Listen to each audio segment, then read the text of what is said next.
O que está acontecendo com Jair Bolsonaro dentro da prisão não é um detalhe, não é um episódio isolado e muito menos algo que possa ser tratado com normalidade. O Brasil acordou em choque com relatos que circulam desde a madrugada e que apontam para um cenário que deveria assustar qualquer pessoa minimamente comprometida com humanidade, justiça e responsabilidade institucional. Um ex-presidente da República, eleito por mais de 50 milhões de brasileiros, teria sofrido uma crise durante a noite, caído dentro da cela, batido a cabeça e permanecido horas sem atendimento adequado. Isso não é apenas grave. Isso é um alerta máximo. Um daqueles momentos em que a história costuma cobrar seu preço depois. As informações tornadas públicas por Michele Bolsonaro caíram como uma bomba política e humana. A frase curta, direta e desesperada ecoou como um grito de socorro. Meu amor não está bem. Não se trata aqui de transformar relato em sentença, nem de cravar versões como verdades absolutas. Mas quando esse tipo de declaração vem de alguém que acabou de sair de uma visita, em um ambiente controlado, fechado e sob custódia do Estado, ela não pode ser ignorada.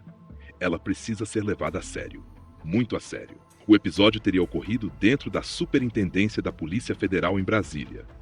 Segundo a versão apresentada pela família, Bolsonaro passou mal durante a madrugada, caiu dentro da cela e bateu a cabeça em um móvel. O mais perturbador não é apenas a queda em si, mas o que vem depois.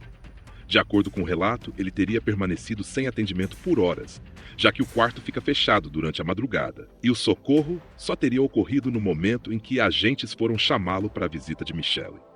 Se essa versão for minimamente verdadeira, estamos diante de algo que ultrapassa qualquer debate jurídico e entra diretamente no campo da responsabilidade humana e institucional.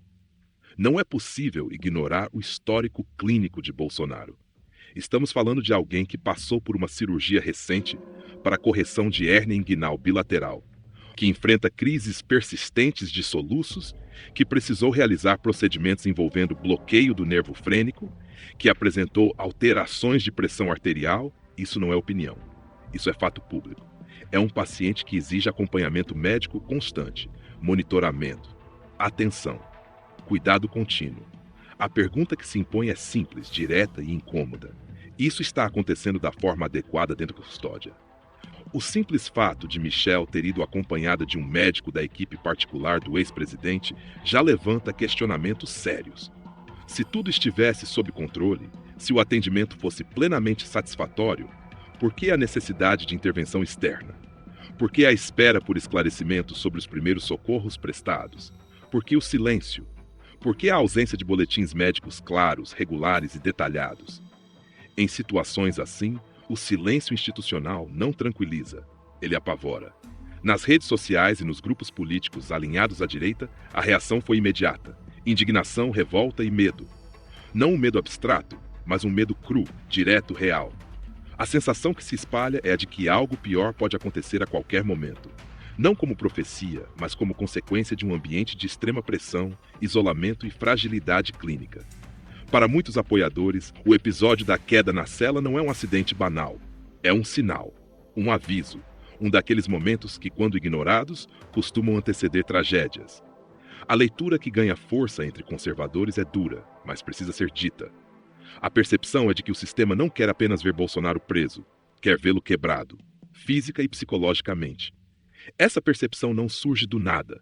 Ela se alimenta de um ambiente político hostil, de discursos de ódio normalizados, de uma seletividade escancarada no tratamento de figuras públicas conforme sua posição ideológica.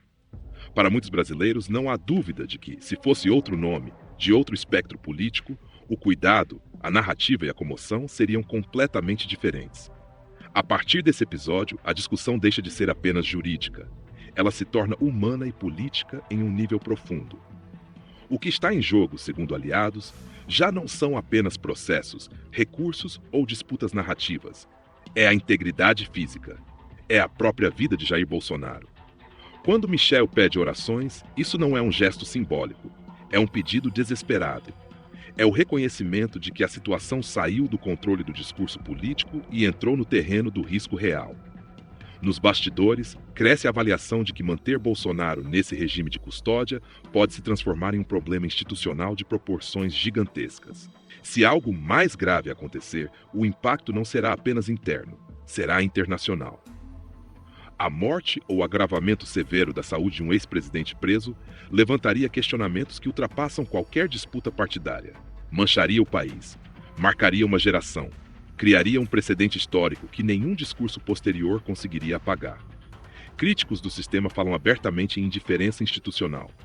A lógica, segundo essa visão, seria simples e cruel: mantê-lo isolado, fragilizado, sob pressão constante, até que o corpo não aguente mais. Tudo isso, claro, permanece no campo da análise política e da percepção de milhões de brasileiros. Não se trata aqui de acusação formal, mas é essa percepção que move pessoas, que mobiliza ruas, igrejas, lideranças e comunidades inteiras. Ignorar isso é fechar os olhos para a realidade. O silêncio das autoridades só agrava o cenário. Se está tudo sob controle, por que não há transparência total? Por que não há boletins médicos frequentes? Por que não há acesso irrestrito da equipe médica de confiança da família? Essas perguntas ecoam e seguem sem resposta. E quando o Estado se cala diante de dúvidas tão graves, ele não preserva sua imagem, ele a corrói. Esse episódio reacende memórias históricas perigosas. Casos de presos políticos que adoeceram gravemente sob custódia sempre marcaram períodos sômbrios, no Brasil e no mundo. Para muitos apoiadores, o país flerta novamente com esse tipo de mancha institucional. Uma mancha que não se apaga com notas oficiais genéricas, nem com discursos técnicos desconectados da realidade. Enquanto isso, Michele Bolsonaro assume um protagonismo ainda maior.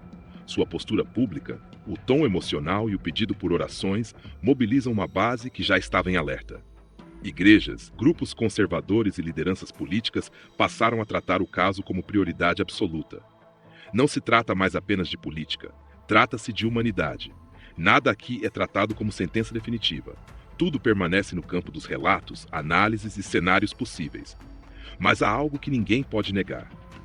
O episódio da queda, da batida na cabeça e do atraso no atendimento mudou completamente o patamar da crise. O debate agora é sobrevivência. Não é mais apenas ideologia, narrativa ou disputa de poder. É vida. O que está acontecendo com Jair Bolsonaro dentro da prisão não pode ser tratado como rotina. Não pode ser normalizado. A vigilância agora é de todos. A pressão da opinião pública, muitas vezes, é a única barreira entre o silêncio institucional e a verdade. Se você quer continuar bem informado, se posicionar e não aceitar que esse tipo de situação seja varrida para debaixo do tapete, se inscreva agora no canal Politicação. Aqui a informação não é filtrada para agradar o sistema. Ela é analisada, questionada e exposta. Deixe seu comentário, compartilhe esse vídeo e acompanhe os próximos desdobramentos. Porque o que está em jogo não é apenas política, é a linha tênue entre justiça e abuso.